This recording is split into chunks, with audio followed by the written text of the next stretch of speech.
We want to do a quick briefing because it was requested. We're requesting to convert 2 positions and change the structure of the sheriff's office a little bit and convert a chief's position and an admin sergeant position to recapture 2 lieutenants positions in middle management that we gave up back in 2018 with the budget cuts and the structure changes that we had then. One of the reasons we want to do that is it provides more time for the sergeants to be on scene and provide greater risk and scene management. With the new laws and the new requirements as well, it's really important to have that level of leadership out on the scene, and the lieutenants would be more of the program managers and overseeing some of the things that we have, and it would change the structure of our agency. It's pretty much not completely, but pretty much a neutral or budget neutral swap. There may be a couple $1,000 difference. We need to do this fairly quickly so that it would take place in January, because that would pull 2 people out of the rotation, and we do an annual bid, and it would cause the entire agency to have to rebid if we wait until January to do that.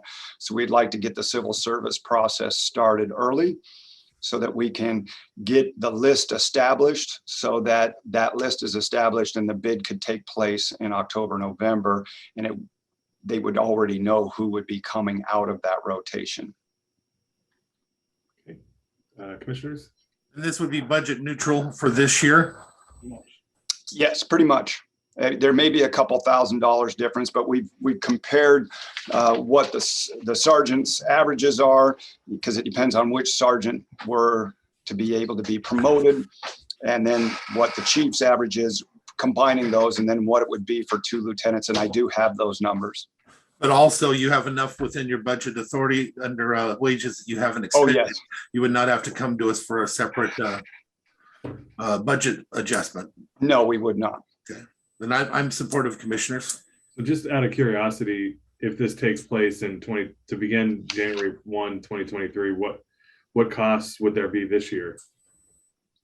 We just have to do the civil service process. And I don't know that this process for lieutenants, the last 2 times we did lieutenants back in 14 and 16, we didn't use public safety testing. We used other agencies, brought them in, and our civil service actually ran it. So it wouldn't be a big cost for civil service, and it wouldn't be out of our budget much of a cost. I don't think there'd be any cost. No new cost until 2023. Yeah, and it wouldn't be much of a difference. It's almost neutral, budget neutral, if you take a chief's position away and an admin sergeant, because we looked at the prices, and then put 2 lieutenants. They'd have to come in at the top step so that we have the proper compression. But they'd all be, I think they're all would be eligible for the top step anyway, because they're tenure.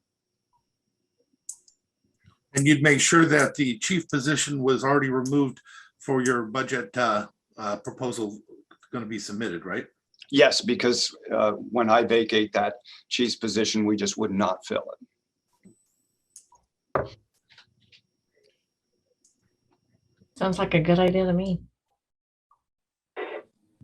Yeah, so I'm also supportive. I mean, just given the fact that this is a 2023 item, and just making a note of that's going to be something that we ultimately revisit during the budget process. But since there is a sort of a lengthy civil service aspect of this, I'm comfortable getting the ball rolling on this now, with the expectation that this will be reflected in the preliminary 2023 budget for the sheriff's office. Yes. Okay, commissioners, anything else? Chief, anything else? No, I think Kevin Hansen had something. Is he on there? I do see him on there, but yeah, I'm here. I'm here. Morning. Morning. So you want me to move on? Yeah, go for it. Okay. So in your briefing documents, there's a request from our healthcare provider to reopen the contract for this year and do some wage adjustments for nursing. She has expressed frustration with market competitiveness and trying to hire registered nurses to work for her, specifically in the jails, and compete with the local hospitals. So you'll see that she has proposed to increase the right up here nursing hours from $60 to $85 per hour, the clerical staff from $33 to $40 per hour, the ARMP from $99 to $130 per hour, the psych ARMP from $114 to $130, the medical doctor from $149 to $160, the phone triage from $750 to $1,000 a month. And you'll see that the budget impact is $472,000 annually. The contract does allow, under page 8 of the existing contract, to open the contract modifications. It says either party may request changes in the contract. Any and all agreed modifications to be valid and binding upon either party shall be in writing and signed by both parties. So that's what she's doing. That's a significant increase. Yeah. Obviously. Just a little. Yeah. So Chief, what do you think of these amounts? Do they make sense to you, or are they excessive? They make sense to me just because I know some of the other providers. Lewis County is paying well over $1 million for like 1.2 million for their medical services. And I always thought that we were kind of getting off cheap. But I do know that she is struggling to find nurses to work in the jail. And that's really what it amounts to is that it's market competitiveness. So we have a contract that doesn't expire until the end of next year. This current contract is good through 23. And how much is that per year? The current contract? Yes. It's 500 and current is looks like 515. So we'd be up $1 million total then for our contract? No, only 472 a year additional. No, that's what I mean additional. So we'd be paying about $1 million a year. 987. Okay, and we house how many inmates on average per day now? 55 in the jail and 10 on home monitoring. So, but for these would be the 55. How many are they holding in Lewis County? 140. So how is 1 million compared to 1.2? It's about 400. But I mean 400 140 inmates versus 55. Yeah. It's not a 1-for-1 ratio, Commissioner. You have to have medical services, whether you have 1 inmate or you have 50 inmates. You still have to have a registered nurse. No, and I you get still that. have to have them on site. So just for the sake of discussion here, since I think we all have a little bit of sticker shock. yeah. Obviously can't take this off the table. We understand what our obligations are to provide medical care for inmates in the jail. What alternatives are there that we could also be considering as an alternative? Is this negotiable? Are there other providers that we should be considering? What's the jail world look like from the medical perspective that we should be considering? So most of the jails are going to the box medical providers, which are like what's the name of the companies? There's a couple nationwide jail medical service companies, and they're expensive. They're just as expensive as this plan is. The options we have are to tell the provider, no, we're not going to do it this year, and we will because we're in contract till the end of 23. So we could just say no, and hope that she finds nurses, which we have nurses. It's just she's having trouble replacing them when they leave. The other alternative, or the other downside to that, is she could just say at the end of the contract term in 23, she said, enough, go find yourself a new medical provider if we don't do something. The other option would be to go out to bid. We could go to bid and see what our other options are and actually get bid numbers. I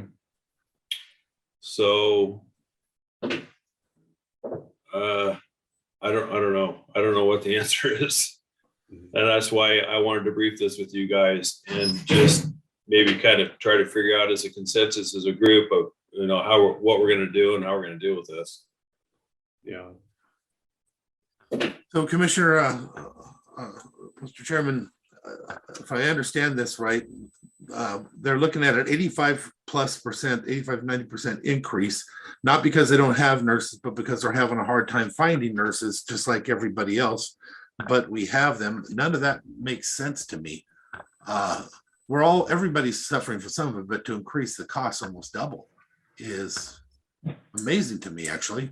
But although I expect that we will not have this contract with them after December 31st, I hope that we go out and we look. Maybe we should be looking now just in case. And if they want to not provide services, we give them an option out if we can find better services. One of them would be to contact whoever's servicing Lewis County, maybe, and or any other options. Peninsula Health, maybe they can step in and do something. Commissioner, are you suggesting that we go out for bid? I definitely suggest we go looking and giving opportunities. We're not going to cancel a contract on them, I would expect, unless they mutually want out of that contract. So I don't know, going out for bid as much as exploratory of some sorts. Yeah, I'd like a little bit more conversation on this. Maybe between Mark, Chief Hansen, and the undersheriff, just to walk through some of the parameters here and some alternatives that we can, that we can maybe start considering. I mean, obviously, they're under contract with us through 2023. Is that correct? Or until until the end of 23, December 31st, 23. Yeah. So, I understand that we have an opening or the ability to have an opener in the contract, and certainly don't hold that against HDS for utilizing that language. But I certainly don't think we can make a decision today that for sure it has an 85% increase attached to it. I get the recruiting challenges, and certainly, believe me, I live with a nurse practitioner. I understand what the going rates are for those kinds of services, and so this in no way is intended to challenge any of those market realities. It's just an 85% increase in one fell swoop is worth a little bit more exploration, I think, on our side. And I completely agree with you guys, and that's why I have not made an agenda item for this. I wanted to brief it with you, just so that we are all on the same page and kind of had a better picture of what the future looks like for medical services. So I had no inclination at this juncture to put forth an agenda item. So yeah, and I guess too, the other part of it that I kind of struggle with is we're also increasing the physician cost. We're also, if this was, targeted at a RN position, or, even the ARNP position for specific reasons, but this is truly an across the board 85% increase. And so definitely have some questions and concerns that we need to get addressed. Commissioners, does that sound like a path forward for right now? Yeah. Mark? Sounds good to me. Okay, great. Hey, well, thank you, commissioners. Appreciate it. Thank you. Yep. Thanks, Chief. Okay, anything else from the sheriff's office this morning? Okay. Looks like we are then ready to move into support services. Mark? Thanks, Commissioner. Looks like we're starting off with an enterprise presentation from Ryan Lewis. Enterprise Rent-A-Car. Is Ryan with us this morning, or there he is? Good morning, everyone. How are we doing? Good. Good. Thanks for having me. And thank you for the partnership that we have now had for a little over 2 years. There's been a lot of movement in the last 2 years, and I think everybody involved in the partnership feels really good about where it's come. Pull up my screen to start sharing. As a kind of brief review, this is one of 2 core meetings that I'll have with Mark and Jennifer and Kelly over at Parks, and then Jason at the Sheriff's Department as well, of 2 annual meetings to have our annual planning session to really look at the fleet as a whole and identify what opportunities there are for replacements and vehicle orders needed, so we can do that at the most cost-effective method possible as we are partnered and team with the Sourcewell programs. So here, let me start sharing. I see a couple of screen flashes, so I'm led to believe you guys can see it. Overall, you know, I always like to find out how our experience is moving. I've gotten good feedback from the team that I work with so far. So Kelly, if you're on the call, or Jennifer, if you want to add, I don't feel like there's any areas for opportunity improvements or outstanding issues. So again, happy that everything's moving in the direction it is. Current agendas that we review, just again, fleet profile, what's the general health of the fleet? Appropriately, we split this discussion into 2 segments, one focusing on the white fleet for the Parks and Rec, and then some of the Sheriff's Office vehicles that are not pursuit vehicles. And that would explain the second bucket being all of the pursuit vehicles for the deputies. We'll look at the review of the 10-year replacement analysis. This was an original analysis that was done 2 years ago to really outline what do the first 10 years of our partnership look like, from fleet size, what's necessary, can we make any recommendations to downsize of the fleet based on underutilization of vehicles, things of that nature, as well as outlining some initial savings moving forward. Then we segue into the replacement recommendations and overall next steps. Don't have to discuss the next steps for today's call, as most of those have been taken care of by myself and the rest of the fleet team on Mason County already. From a fleet profile, we see that everything looks pretty good over the past couple of years. Again, there are 23 vehicles that were delivered in 2020. And only a handful remain that are not leased through enterprise on the fleet program. Overall fleet value is just under $770,000. This does not count the owed balances on the funding programs that we work with the county on, but a total fleet size of the white fleet right around 37 today. Nothing that really jumps out at me from a negative feedback or constructive criticism on this. Lower mileage patterns, we're doing a really good job at consolidating and keeping all of our vehicles generally to one manufacturer. A couple things that bring benefit to that is if we are able to order, sometimes we get different volume incentives in addition to the state buy if we order more from the same manufacturer.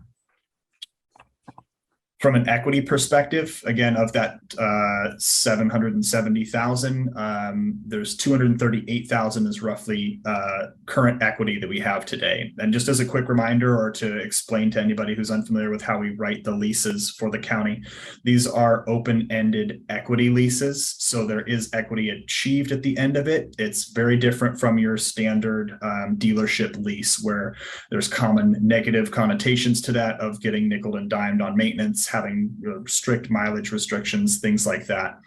So at the end of the day, when a vehicle comes to its term, we'll source a replacement for it. We'll sell the old vehicle. We can take that equity and apply it to a new vehicle's lease and help keep that cost reducing moving forward. Generally speaking, we typically see a lot of the equity strength in the younger vehicles. That is lower mileages, 0 to 100,000 miles, and then they'll typically start to fall off a little bit. Some unique situations in this where we have some 100,000 mile vehicles that have heavier aftermarket on them that generally bring up that value comparatively. Next is the sheriff's fleet, so all of the pursuit vehicles. We've got roughly 70 vehicles in that bucket right now, total fleet value at about 1.98. We do, again, have a really solid performance on keeping all of those manufacturers. While there is a little bit of a variance, most of them are in that Ford bucket, be it the pursuit vehicles, either a SUV or a truck. A lot of newer vehicles in this fleet, and then a couple of ones that are starting to get a little bit older. Average age at 2.4 is great to see with the average mileage pattern that the deputies put on their vehicles. We're targeting to get out of those vehicles roughly around the 100,000 mile mark, or at least have a replacement vehicle on order by then, so that we are not putting our deputies in any safety concerns of trying to push the limit or pursue somebody with a vehicle that's got higher mileages on it. The equity analysis on the PPV fleet is a little over, or is right at 300,000, pardon me. Again, similar distribution, with the 50 to 100,000 mile bucket there being the strongest. Easiest way to explain that is by that time or mileage on the vehicle, enough payments have been made to help come to being in the black, so to speak, on the financing. Those in the 0 to 50,000 mile bucket still have a larger owed balance because they're still being paid off, haven't quite matured yet. That's it in a nutshell on the equity side of things. Any questions really quickly before I move on to just general fleet philosophy? Yeah, I do, Ryan. Yeah. You know, a while back when we first signed up on this, I knew it was kind of a long shot, but watching the value of vehicles go up, interesting enough, especially for used vehicles. We had discussions about at some point it may become profitable to move them out to get the highest yield on them and bring in new vehicles. Does that look like that's going to be a possibility while they're still in the $50,000 range on the pursuit vehicles more than anything else? What I'm worried about. Yeah, it certainly can, Randy. It's a great question. The one piece that tends to complicate that a little bit is with the aftermarket cost in the pursuit vehicles, right? Yeah. If we were putting very little aftermarket in these vehicles, it would make much more sense to look at what we might call a short cycle replacement plan. In some situations with other government entities, one of the tribes that we work with out on the peninsula, for example, would buy a 1 ton, like an F-350 for ballpark around $30,000. 30,000 miles later, at 3 years later, they would sell it for 35,000 and achieve what we call a negative depreciation, basically making money on that. Not that that's the end goal, but certainly a preferred outcome, right? Not in the situation with putting, $20,000, give or take, in aftermarket into one of the police deputies' vehicles just to make that, standard operations. Oh, I understand. That makes sense. I hadn't put that into my equations in my head. So yeah, certainly one thing that we will continue to look at with Jennifer, Kelly, and the rest of the fleet team that I work with is, does it make most sense to potentially early cycle a vehicle to capitalize on some of the equity, given the rather inflated resale performance that we're seeing right now? Yeah. And for myself, and I'm only speaking for myself, the other commissioners chime in, I myself am open to looking at early outs on some of those, even if we have to eat a little bit, because we're going to have to eat some of it later, no matter what. Eventually you're going to have to upfit these vehicles. Do we upfit them at 50,000? Do we upfit them at 100,000? But we still have to upfit them. So if it becomes such a small window between the two, I'd consider it, and hope the other commissioners would as well. But you gotta remember, I've been around, we had 200,000 miles on patrol vehicles. Yes, yeah, they were higher mileage. We've certainly done a great job improving that. And I think to Jason's terms, limiting the bubble a little bit. Okay, a couple more here really fast. So general fleet philosophy, again, kind of to what Commissioner Netherland was just going for. We look at these three main factors in a vehicle's life cycle, and ultimately I'll review this once a year with the team to help confirm, are we replacing vehicles at the right time that is more cost effective? Generally speaking, it's that depreciation line that everybody thinks of first, where you drive a vehicle off the lot and it immediately loses so much value, and then it kind of flatlines as we go on, but we continue to hold that vehicle and our fuel and maintenance costs increase. So there's got to be a sweet spot there. And this sweet spot does vary. It's kind of a moving target depending on if we're looking at, for example, a police pursuit vehicle, or if we're looking at maybe an escape that's in the white fleet for our facilities, or one of the office vehicles as well. Varying on acquisition costs, mileage patterns, things like that. Here's the white fleet 10-year analysis that we did a couple of years back at the beginning of our partnership.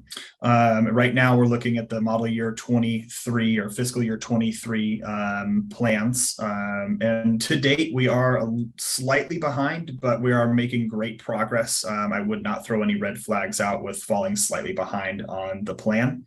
Obviously, this was done before any of the pandemic was taken place and affected some of the budgets respectively. To date, we have combined about 111 vehicles in the fleet, and 27 of them are still non-leased. So that's a very significant percentage that we've been able to attack, for lack of better words, and replace and help improve the fleet's overall health in the last 2 years. Back to that screen, what makes the difference between 2022 and 2023 is estimated equity owned? Is it that we took on 2 more vehicles? Correct. Yep. So in that situation, we would replace 3 or order 3 vehicles. And by the target at this point, there would be 0 client owned or county owned vehicles at that point. So then when we have that estimate equity of owned, that would be the rolling equity from selling those last vehicles that were owned by the county. Any other questions? I know there's a lot of data on the slide, so I'm happy to elaborate as any interest exists.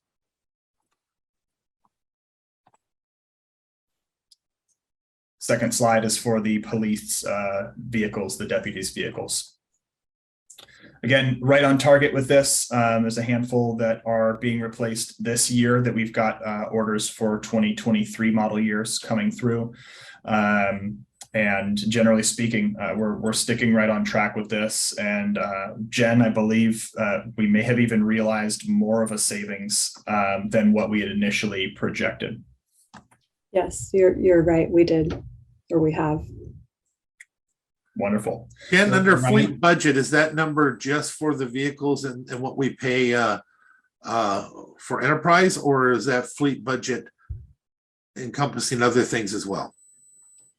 The fleet budget. He's got 2023 at 669,013. That is the grand total of the PPV vehicles. Is that your? No, to them or our budget, the fleet budget that we're paying out to them, or our fleet budget that we're budgeting out to expend that year. Does it include fuel or any of these other things? Yeah, it includes everything. That's the grand total. So the 669. Okay, wow, that's wonderful. Mm-hmm. Just a quick question then too. So Ryan, on the previous slide, you had a 10-year savings. On this slide, you have a 10-year savings. Are those, is the 10 years savings that you're projecting on each slide specific to the white fleet and then specific to the PPV fleet? So correct. So 900,000 over 10 years, just alone on the white fleet, and then a little bit over $1 million or 1.1 million almost for the PPV fleet over 10 years for about a $2 million 10-year savings. Is that the right way to read that? Correct. Yeah, it is. And if I can add something, Ryan, really quick, the average, if you see that the yellowish orange, those numbers were actually low on the ER&R side, the cost. So that's why we're seeing such a high or a higher savings in reality. We've updated those numbers to be what they actually were. For this original analysis, those numbers were done very conservatively. And so anyway, we updated those and we're actually realizing a much greater savings. And I'm not sure, Commissioner, I'm not sure how big or accurate that first one would be, because we weren't buying anything. We literally had vehicles that should have went to the scrapyard. So I don't know how accurate that could be, but I'm looking at this one when it comes to our pursuit vehicles. We were spending, not counting maintenance, you're spending, $500,000 just to keep it at the 200,000 mark or 150,000 mark back then. So we're spending this now, and our deputies are having vehicles with less than 50,000 on some of them. Win, win, win. And this includes other things. I am so happy about it. I can't believe it. That 10-year savings is actually even bigger than what it's showing there because I don't know, we got the benefit of lower vehicles, safer vehicles for our deputies by 3 times. Yeah, just about. Yeah, wow. That's awesome. Wraps up my portion of it. I appreciate everyone and everyone's attention. Thanks again for having me in as a guest. Any additional questions I can answer at this time? One of the smartest moves we've made, right? Agreed, Commissioner Trask. Yeah, excellent. Well, Ryan, appreciate the partnership with Enterprise. I think we can safely say that it's working for the county, and hope that Enterprise feels the same way. So very much so. Yeah, very appreciative of the partnership. Feelings are mutual. Thank you. Excellent. Thank you, Very Ryan. good. Thanks, Thanks, Ryan. Hey. Mr. Taylor, are you on and able to talk about the Mason County Soccer Club request? Good morning, commissioners. Can you hear me? Yep. Okay. Awesome. Great. It doesn't look like my camera's working. It was. There you go. Oh, it is? Okay, great. I have 3 things to brief this morning. I'd like to start with the North Mason Soccer Club's request to extend their soccer season into the end of November 2022. The issue that we would have with that is we prepare the fields in the latter part of October, first part of November for the upcoming spring season to ensure that the baseball fields are safe and in good shape to use. By taking it to the end of November prohibits us from preparing those fields as necessary so they're ready in the spring, which is, it kind of adds to a safety issue and use issue as well. We understand that there aren't fields available to soccer. However, extending the season does throw off the ability to have the fields ready for the spring baseball, since they are baseball and softball fields. So we're asking that extended season be disapproved just based on the inability to have those fields prepared for the upcoming spring season. So one other quick point on this. So Commissioner Allen, we had discussed this initially when you were away, and one of the items that came up related to this was potentially, seeing if they would be able to use the fields at North Mason School. I know there might be some conflicts with some of their athletic program. However, given the some of the requirements there from the RCO grants, that there might be some flexibility on that if there's availability. So, but we wanted to kind of wait and see until you got back and have you here for this conversation. So I appreciate that. And I will look into that for them to see if I can help with that. The one thing I would ask, though, is that one program is bigger than the baseball programs, everything they have out there. So if it comes to actually servicing the children, that program highly services the children. I'm wondering if we can't do it for 1 year and see what that impact actually looks like on ground for the next year, to do it one time. And if it doesn't, then stop it for the next year. But I'd sure love to see it, see what we can do instead of jumping in front of it, because that is a big program. I understand why we would not want to do it. Believe me, I've been up there in those fields during that time, but at the same time, that's why they're there. I think my only concern is maintenance of the field. Definitely want to make sure that we're there for everyone in Mason County. But also want to make sure that the cost to us is not excessive and that we're able to maintain the fields. They pay for the field use, right? Pardon? That's John. John, they pay for the field use, right? Yes, sir. Yeah. All right. Well, I understand that, but there's also time and that our people are out there too.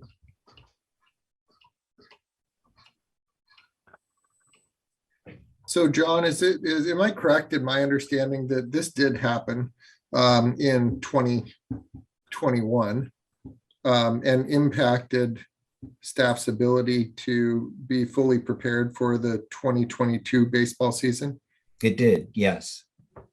So Commissioner Netherland, I think that was, I don't know if that answers your question. In terms Well, of it doesn't.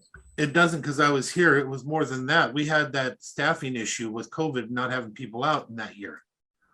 we were really late on the stuff we did. I remember because I was dealing with it in the community. So it isn't as cut and dry as that. I Okay, can understand why we think that, but there was a lot more that came into play that year. okay. That's why I said I'd love to do an actual pilot program while we're doing it to see what it would really look like when we're fully staffed and doing all the things we can do. Them going off in November and then the reseeding and stuff like that, if they have to do it, I can't see where that impact would be that great, to be honest with you, for a month or so difference. The only thing I can see that would be a difference is the tear up of the field. That's what I worry about. You know, those kids playing on that field, the muckier it is, the more damage it does. That's the real issue that I have as somebody that's been a part of that field for all these years. Well, that's the point that I was trying to make.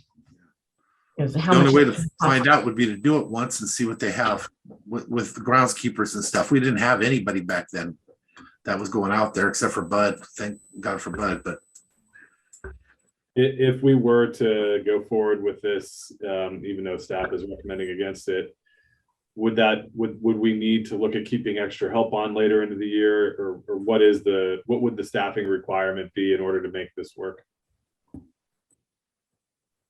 I'm not sure what that is. If you could give me a little bit of time, let me research that, find out what it is, and then I'll get back to you in writing with what the impacts of that will be. Yeah, I think along those lines too, John, it would be helpful to know what I say ideal, but what's the preferred winter maintenance schedule and program look like? What's the seating schedule look like? And realistically pushing that, what does that mean for their off-season maintenance and in that program? I think having information on both of those items, I think would be helpful, just so that, even if we do go forward with allowing the extension, just so we go in eyes wide open and try to limit surprises on our side when, it's February and people are saying, hey, the fields aren't ready for baseball and softball, and they could recognize that this was a choice that the commission made based on Commissioner Netherland's recommendation to pilot it, and then go from there.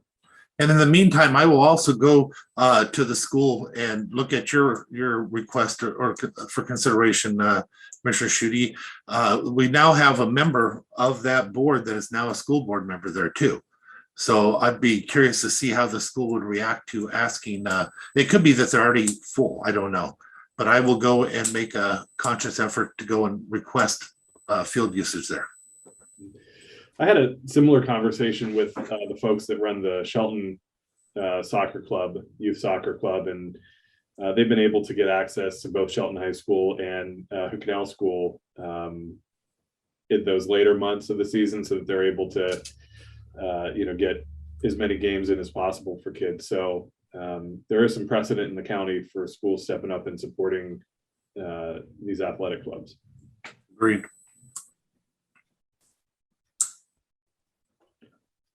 John, does that give you enough to do a little bit more digging on our behalf? And Yes, sir. I'll get that together as quickly as I can and get those figures and timelines off to you so that you can review them.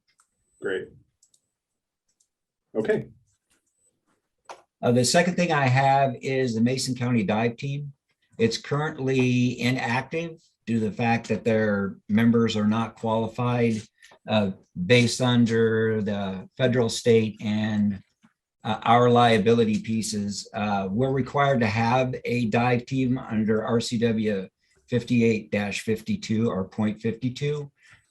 We currently talked to the dive team to bring them current with the 8 members that they have would cost an initial $5,840.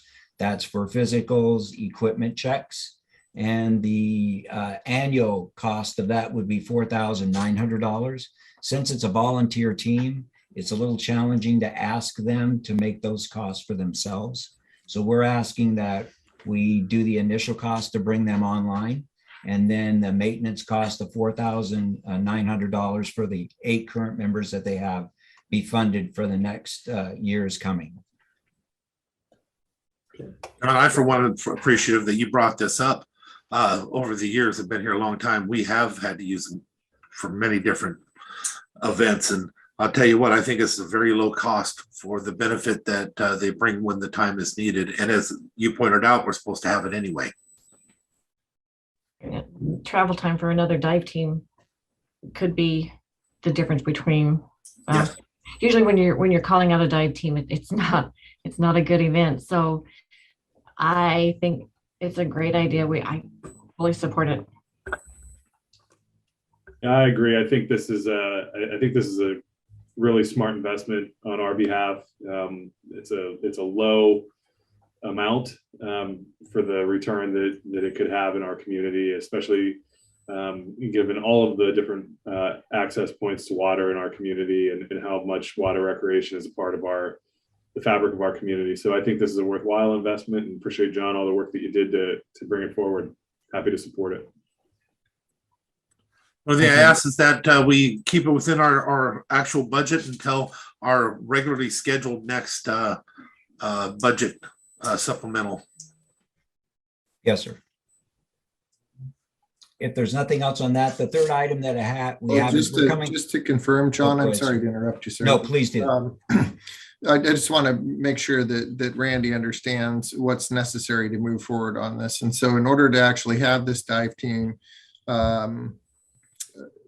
able to respond, we would need to get their physicals done immediately, which there will be costs incurred associated with that now.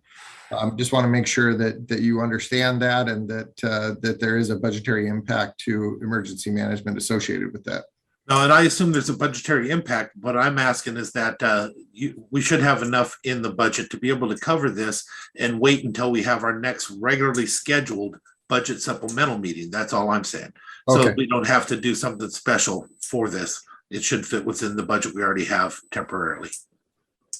Yes, thank you for that clarification. Okay, my final item is we're getting ready to finalize the reimbursement for the snowstorm in December and January, which impacted the northern end of Mason County. Even though the state is the applicant, we were given permission to go directly to FEMA. So we have been working with FEMA to get our reimbursement back. We're at a point now where we're ready to sign the agreement, which allows FEMA to reimburse us for our expenses. So I would like to ask that we be allowed to sign that document and submit what's necessary to get our reimbursement. Absolutely. Yep. What will come of those funds? And absolutely in favor. What would come of those funds when they come in? They're just reimbursements, right? That's correct. And right now the reimbursements is for Public Works. So I'll let Mark address that. No, Public Works has its own ending fund balance that we try to continue. So I don't have any issues there. I can see where that money would go. Do we have any others that are going to emergency management and the like? We do not. Okay. That's all I needed. Thank you. And that's all I have. Great.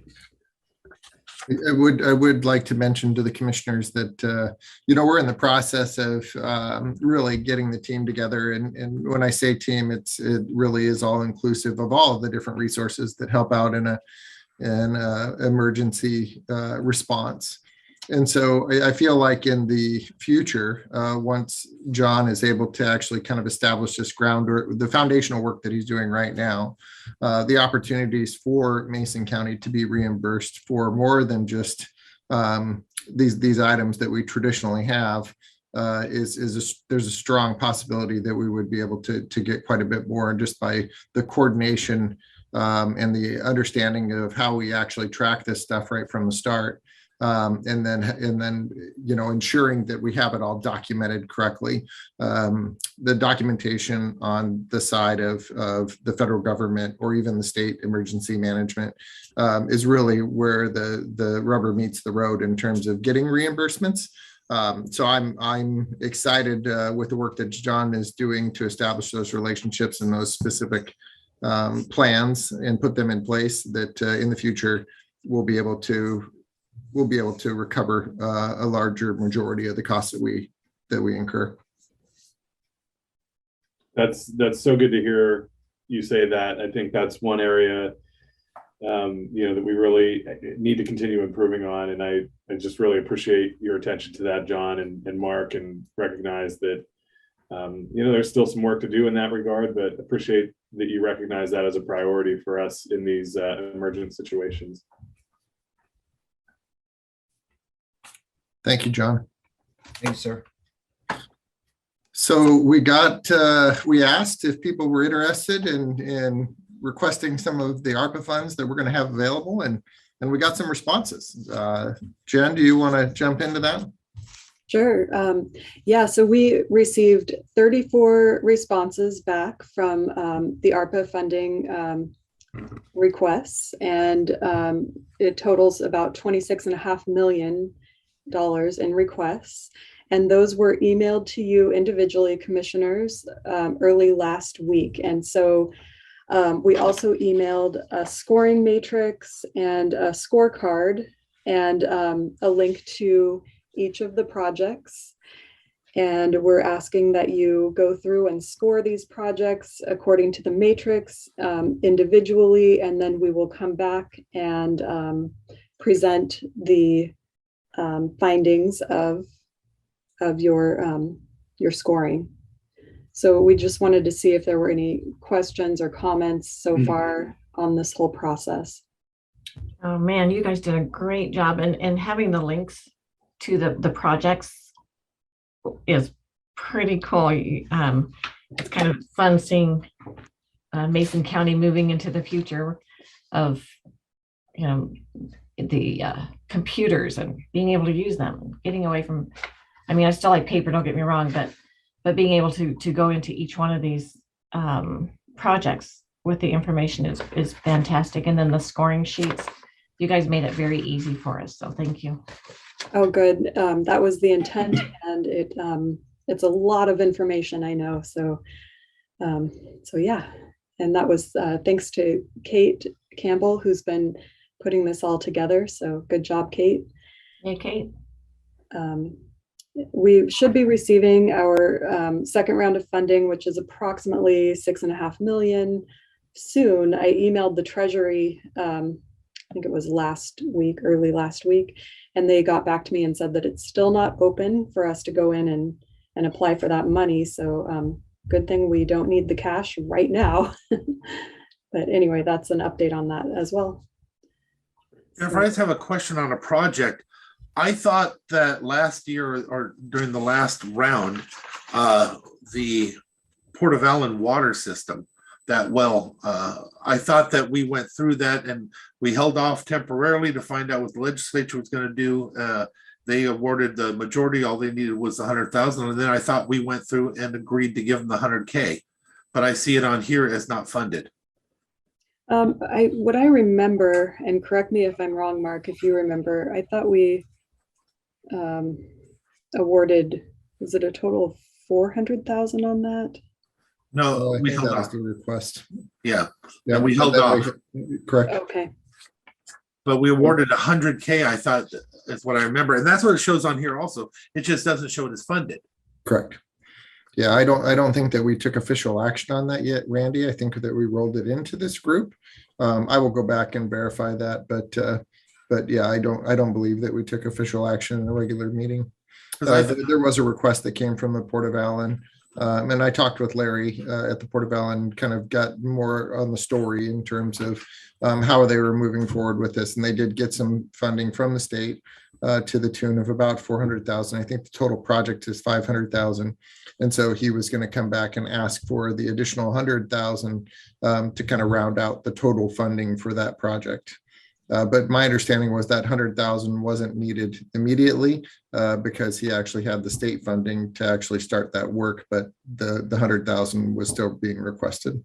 And I think what I'm saying is what I remember is the commission in a briefing saying that we wanted to do the 100,000. But so if we didn't get that finalized, we should have. The commission said to do the 100K. Well, if you remember, I think that we had already allocated all of the first year. So can I jump in for a second here? Sorry. Yeah. So my recollection is somewhere in between Commissioner Netherland and Mark. So I do think we were supportive of it in the initial round, the initial 6.45 million.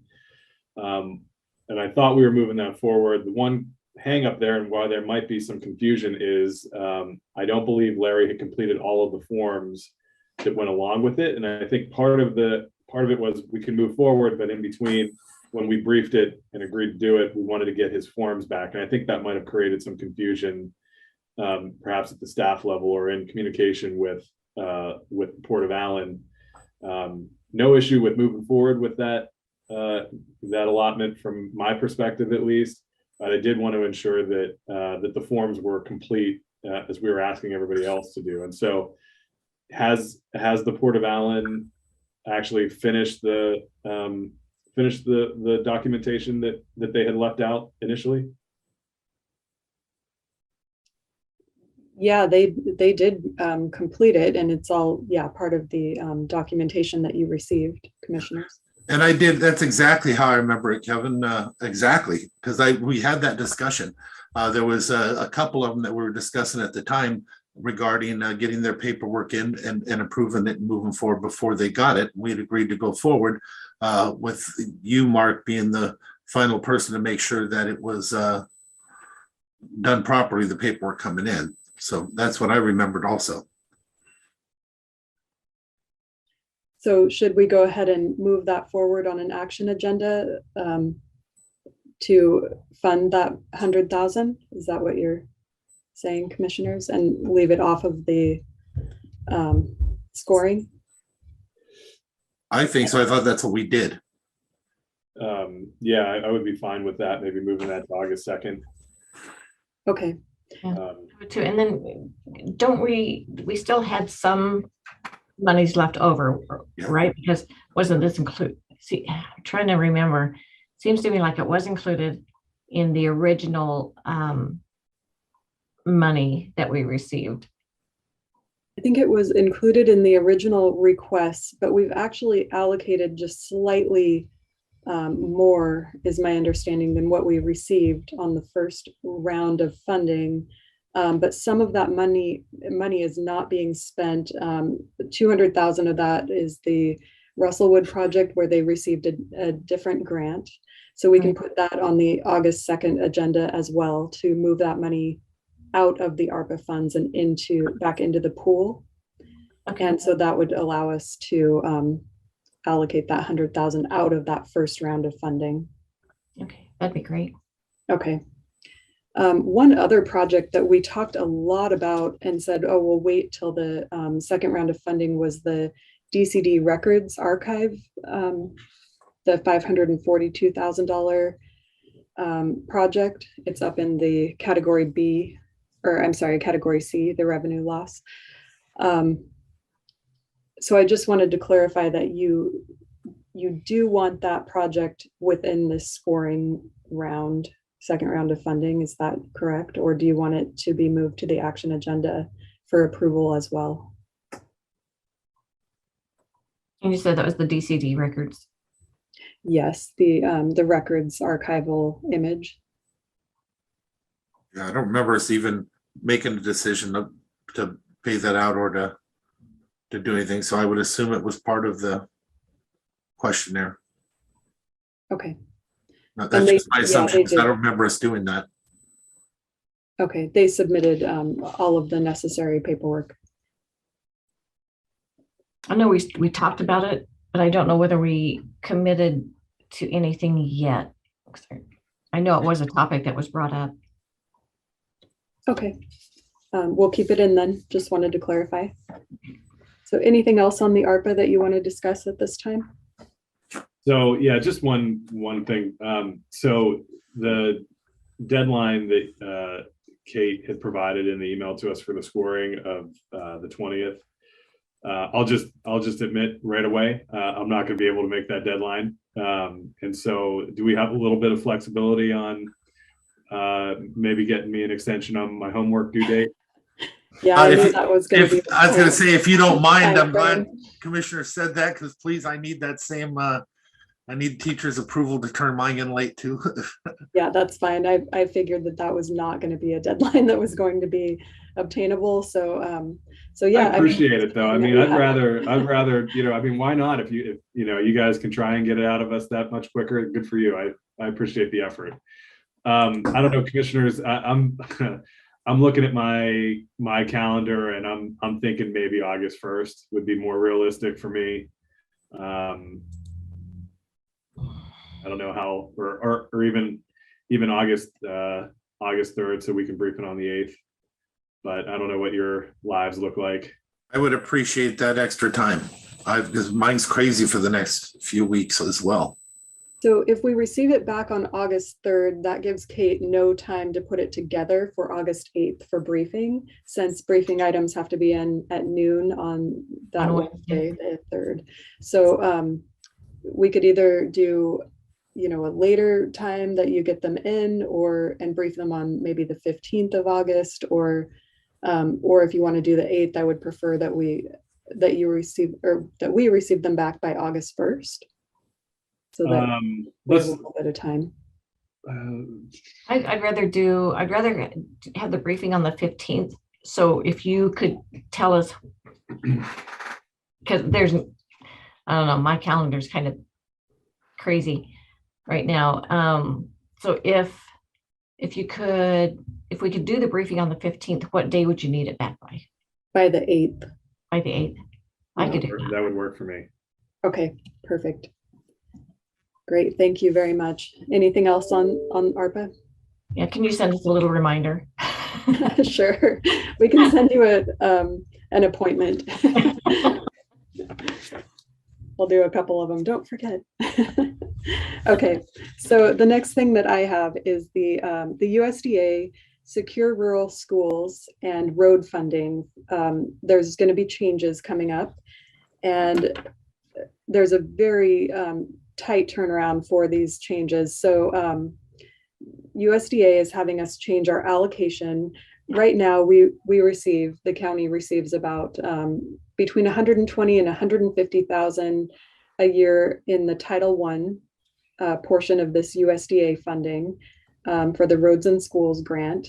And then Title III, which is the National Forest Safety, we receive about 20,000. I think this year we actually received about 25,000 for Title III. So anyway, July 20th, this process opens for us to redo our allocation, and it has to be into the USDA through the state by September 30th, which means we have to have it to the state earlier than September 30th, or else our allocation is chosen for us and we receive 0 for Title III funds. And our portion would go to Title II, and then a set amount for Title I, or set percentage to Title I. So I just wanted to make you aware of these changes, and there's not a lot of information out on the website from USDA. I have emailed the USDA for more information on the allocation changes that are happening. So just wanted you to be aware that we'll be bringing this forward as soon as possible. And we're hoping, I think, to, get as much as we can to Title III instead of it going to Title II for, Title II was like a open grant request for everyone in the state, I believe. And the county doesn't receive any Title II funds at this time. Did we many years ago, and you may not know actually, maybe talk to the sheriff's department, didn't we used to include funding for having our officers that have to respond to different things that are out on the forest lands, whether they want to or not, they still become needed out there because there's campers, there's different things like that. I think we got cut off from that years ago, but can we go back and get more funds to do that? So the way that it works right now is the sheriff's office and fire departments apply for Title III funds. If there's like a search and rescue mission on national forest lands, So they apply for that funding through the National Forest Safety Fund. If Is that's that, is that by reimbursement? Because like I said, I think we used to collect money for the actions, that maybe they had to go out there on the forest lands on calls and stuff. Maybe if there's any possibility we can get the extra funds, it would sure help, and just put it into the sheriff's department budget.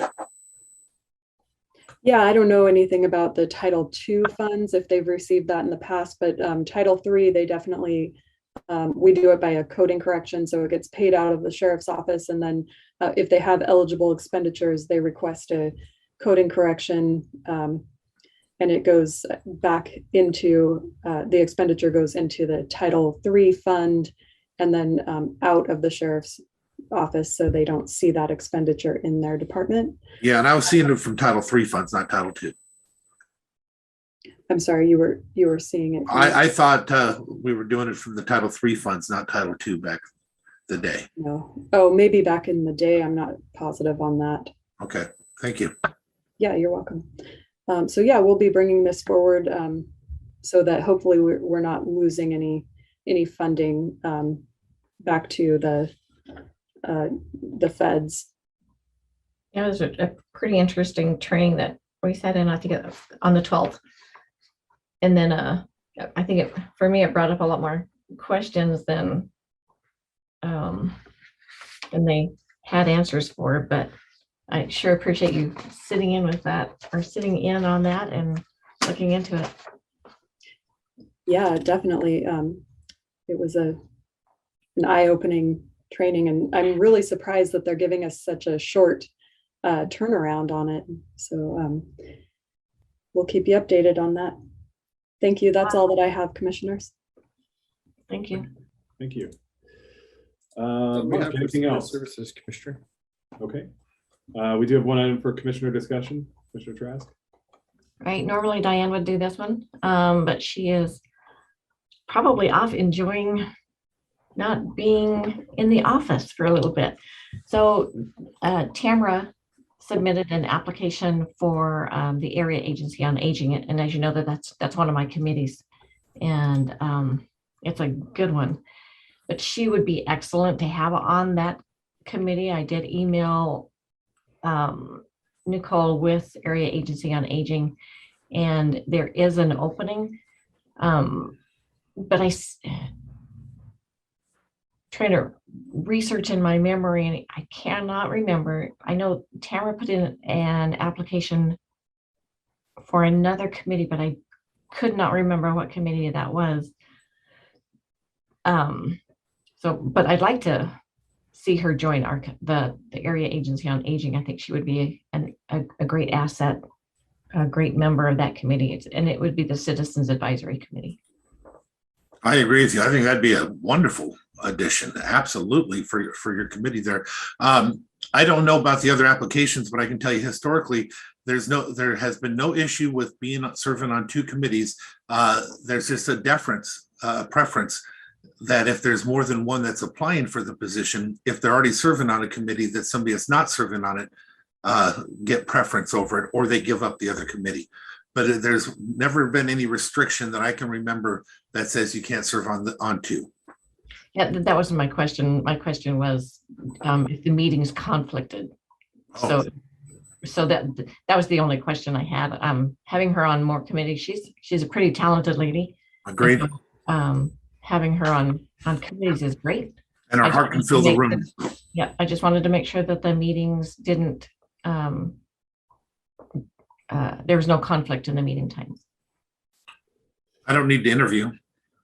So I think we could move her to the August 2nd agenda if that works, Commissioner Trask, and then maybe in the interim you can check in with Tamara and see if or what other committee she had applied to and clear that conflict.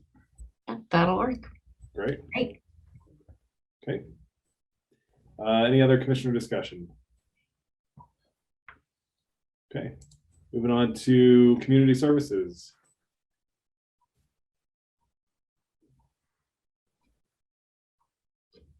There it is. Good morning, commissioners. Good morning. So Hi, we've got, Yeah, so things are in the process of moving around here today. So it's we've got stacks of stuff everywhere. Melissa has 2 items for us this morning. So Melissa, go ahead. Good morning. 2 items this morning. They're both housing related. The first is permission and approval of this news release to put out a request for qualifications. So the Department of Commerce, during COVID, we had some emergency dollars for eviction rent assistance. They now have a permanent funding source for that. So I believe I'm going to pull up this thing here. We'd like to put out a request for qualifications to have those who are interested in being the sub-grantee to apply. That's the first item. Second item is just an amendment to an existing contract for our emergency COVID-19 funds. The deadline to spend out those dollars has been extended to September of 2023. So we're just asking to move that to the action agenda for approval. I like both. Commissioner Medlin? Okay. No questions? Okay. Great. All good. Thank you. Okay. Dave, anything else? So yeah, there's one thing. Just a reminder, we have a notice going out today around bat exposures. So it's summertime and people are starting to bump into bats again. We had a case this last week where a cat brought a bat to a family in their bed in the middle of the night. And we tested the bat and it was a rabid bat. So we're asking people to, if you have encounters with bats, please do give us a call. We don't mind taking these calls even late at night, so we can give people the right information. And we're just touching bases with the folks to make sure that we keep people safe on that particular topic. Again, bats are getting stressed this time of year. There's fewer insects as the heat goes up and the rain goes away. So we probably will see more encounters. So what's the process, Dave, if somebody does have a bat attack? So first of all, don't touch the bat. Don't play with the bat. In this case, it was a pet encounter, but brought it into a sleeping room. So we went ahead and submitted the bat because it had gone into a sleeping room. The cat was already had rabies vaccine on board, but we had the cat get vaccinated and it is now under a 45-day quarantine. Basically, it's just locked in the house. But if people do have a bat and the bat gets in the house, there are instructions online on how to capture the bat. Essentially, if you can take and put a little bucket over the bat and then slide a piece of cardboard underneath, that's a great way to capture a bat and then bring it into us. Don't squash it, don't freeze it, just bring it in and we can take it from there. But do give us a call as soon as you've had a bat exposure, and we'll run you through a scenario, find out what the risks are and get you the appropriate treatment. Words to live by: don't play with the bat. Yeah. I have vaulted ceilings, and I can tell you when we got a bat that gets in there's a lot of screaming that goes on as you're trying to catch them. It's not as easy as putting a bucket on it. No, I can assure you. No. But we did, in the news release, we did give the CDC's guidelines on how to capture a bat. So. Great. That's kind of it from here. Yeah. Washington is amazing, right? Mm-hmm. Commissioners, anything for Dave or team? No, it's great seeing you guys out there in the community. Appreciate that. Oh, thanks. Yeah, a bite of Shelton was, I think, very successful. Our team was down there checking booths, and we had a great time down there as well. So, yeah, it was a great event. So, thank you guys for being there. And thanks. Great. Okay. All right. Thanks, Dave. Loretta. Good morning. Good morning. All right, we've got a little bit smaller agenda this morning. First up, we've got more UV purchases for Belfair to help us keep in compliance. And I'm not sure, is Justin on board here? Yep. All right, right on. Perfect. Thank you, Loretta. Yeah. Good morning, commissioners. Yeah, we've just briefed not too long ago about our last purchase that we had was a little bit of sleeves and some bolts, but this item we're looking at purchasing the rest of the lamps that are needed to replace the rest of the bulbs in bank 2 and bank 3. So there's 18 bulbs apiece in 3 banks of those. We were able to replace a full set with the last order that we did. So thank you guys for that. We roughly see, we work with Trojan UV lamps, and they do say that it's about 12,000, 15,000 hours that you'd see from a good operating of the lamps. So currently bank 2 is at about 13,500 hours and bank 3 is at 14,500. We're not noticing any huge hits, which is great, but we don't like to flirt that line of testing where the limits are. I'd rather not get any violations and really make sure that the treatment plan is doing the job that's needed. The impact as far as for the budgetary stuff. So the UV quote is $13,317.12. And there's a sole source document for that because Trojan UV will not guarantee that their product is going to work effectively unless you use Trojan products. And we currently have $26,814.26 in our operating supplies. And we have used 33% of that currently. And this would basically leave us with $13,497.14, which is roughly around 66% total use of that budget. So there is room for there. We don't really have anything on the plate that is huge. And I'm comfortable with moving forward with, having that rest of that $13,500 roughly to have any purchases for the next or the remainder of the year. Any questions? Question for all the commissioners. Mark, you weren't here, so maybe if we're setting up with a situation like that, all departments, all commission electeds and so forth, we're given the ability to move wages from maintenance and operation or wages with each other for 15,000. If we end up in a situation like that, could we just grant the movement of that 15,000 without having to do a budgetary adjustment? Because I don't like opening budgets, we know that. And if we're going to be low in those funds, to be able to have that 15,000 at the drop of a hat would be a good thing. You mean if they run out of because right now they still have 33,000, is that right? I thought he said, go ahead. Yeah. So yeah, 26,000. Yeah. 26,800, and then the cost for this would be 13,003. So that still leaves them 13,004. Which is a low number if something bad happens right away. I was just wondering if we could, if the same rules apply for them to be able to move and set aside 15,000 from wages and operations, from wages to maintenance and operation, if that happened. It's something for us just to think about, because I don't know that we ever tackled it when we set this up, but it might be a lot easier than trying to go through the budgetary aspect if the commission just decides that it can happen because it's under our jurisdiction. I think it'd be our budget, our Jen 15. Still on. Jen Byerly, do you want to comment on that and on our ability to move funds out of salaries and benefits into operations for funds like welfare sewer? Yeah, I mean, and we can even, we can move the money. We don't have to open the budget to do that. We could even, if we know that there's a budget amendment in the works, usually we're pretty, the auditor's office will work with us on expending those funds, knowing that the commission has approved those funds to be spent and to be added in the budget, knowing that they're going to be added into the budget. They've let us do that in the past. Enough for me. Thank you. Thank you. Commissioners, can I add one more thing on the ARPA funding results?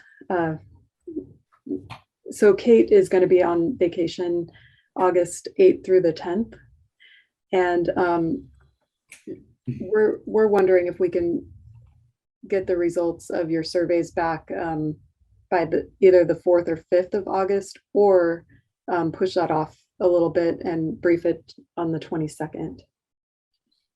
I'm good with the 4th or 5th. I think that's only a couple of days earlier, commissioners. I'm good. Thank you. Great. I'm also good with this for the UV. Yeah, same here. Great. Thank you guys so much. Appreciate it. Appreciate it. Appreciate you. Thank you.